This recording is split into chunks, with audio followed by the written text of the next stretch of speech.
কবিতাৰ শিৰোনাম মোৰ প্ৰেয়সী। তুমি যদি কবি হলাহেঁতেন। কেতিয়াবা ভাৱবোৰে মনত হেন্দোলনি তোলে। তোমাৰ মনৰ ভাৱ মোৰ সৈতে নিমিলে কিয়?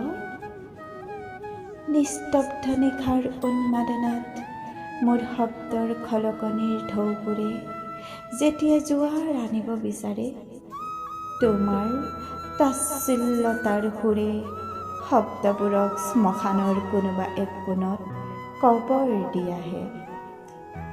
তোমাৰ সৈতে প্ৰেমৰ সাগৰত ডুবি থকাৰ সময়ত ভবাতো নাছিলোঁ মই, তোমাৰ প্ৰেমতকৈ শব্দৰ লগত কৰা মোৰ প্ৰেম অধিক শ্ৰেয়।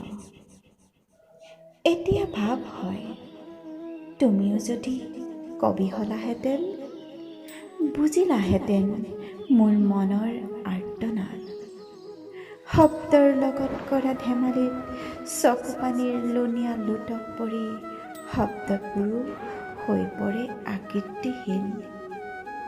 চিয়াহীৰ নীলা ৰঙত তেজৰ চেকুৰা মিহলি হৈ জৰাজীৰ্ণ হৈ পৰে কবিতাৰ ভংগীমা।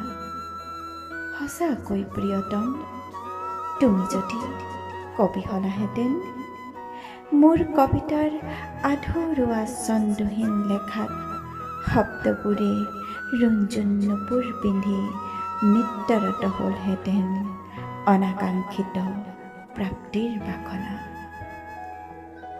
ধন্যবাদ।